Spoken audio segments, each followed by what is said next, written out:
ونصلی ونسلم علی رسولہ الکریم اما بعد۔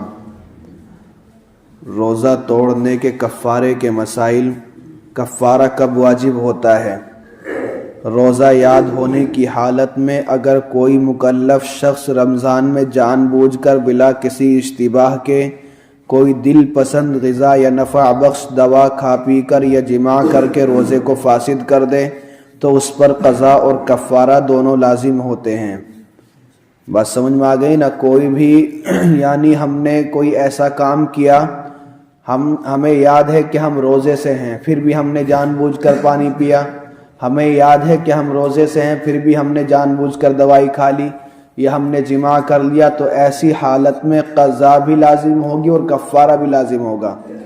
کفارہ جماع میں انزال شرط نہیں ہے، جماع میں سپاری چھپ جائے تو قضا و کفارہ دونوں لازم ہیں، خواہ انزال ہو یا نہ ہو۔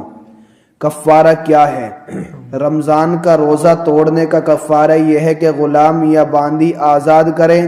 اگر یہ ممکن نہ ہو جیسا کہ آج کل کا دور ہے تو لگاتار 2 مہینے کے روزے رکھے، درمیان میں ایک بھی ناغہ نہ ہو، ورنہ پھر ازسر نو رکھنے پڑیں گے، اور اگر اس کی بھی طاقت نہ ہو تو 60 مسکینوں کو دونوں وقت پیٹ بھر کر کھانا کھلائے۔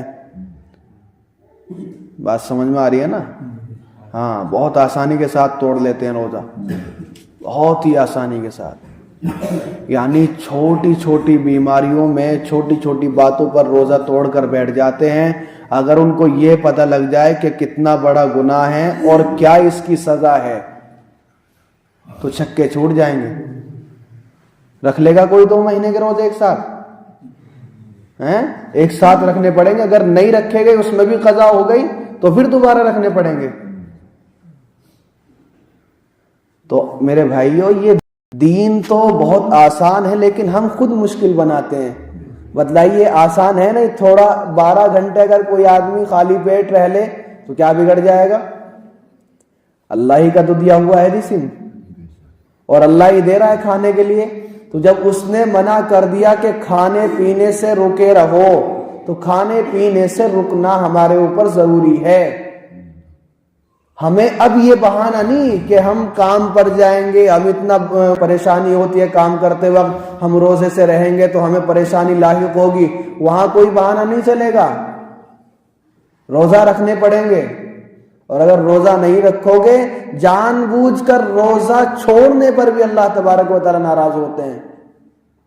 بات سمجھ میں آ گئی نا؟ توڑنے پر تو اللہ تبارک و تعالی ڈبل ناراض ہوتے ہیں، اس کی سزا بھی رکھی ہے۔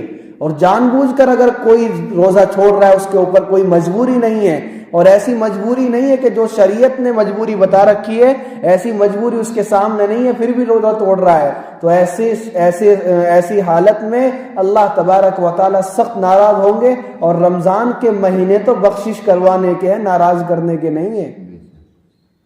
رمضان کا مہینہ بخشش کروانے کا ہے، ناراض کرنے کا نہیں، بلکہ اللہ تبارک و تعالیٰ کو خوش کرنے کا مہینہ ہے۔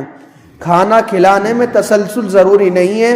اگر کوئی شخص 60 مسکینوں کو کھانا کھلانے کے ذریعے کفارہ ادا کر رہا ہے تو اس کے لیے تسلسل ضروری نہیں ہے، بلکہ وہ متفرق اوقات میں بھی مسکینوں کو کھانا کھلا سکتا ہے۔ 60 مسکینوں کو کھانا کھلانا پڑے گا، کفارہ یہ ہے۔ بات سمجھ میں آ گئی نا؟ 60 مسکینوں کو 2 دن لگاتار کھانا کھلانا پڑے گا، اور اگر لگاتار نہیں کھلا سکتا تو اپنا ایک آج کھلا دیا، دوپہر کا کھانا شام کا کھلا دیا، جس طریقے سے استطاعت ہو اس طریقے سے کھانا کھلا دیا جائے۔ ایک فقیر کو 60 دن کھانا کھلانا، اگر ایک ہی مسکین کو 60 دن تک صبح شام کھانا کھلایا تو بھی کفارہ ادا ہو جائے گا۔ اب ایک کو پکڑنا پڑے گا اگر ایک کو کھلانا ہے، اور اس کو پکڑ کر 60 دن تک کھانا کھلانا پڑے گا آپ کو۔ بات سمجھ میں آ گئی نا؟ روزہ توڑنے کے اتنے سخت شرائط ہیں۔ اللہ تبارک و تعالی ہم سب کی حفاظت فرمائے، اللہ تبارک و تعالی ہمیں دین کو سمجھنے کی توفیق عطا فرمائے۔ الحمد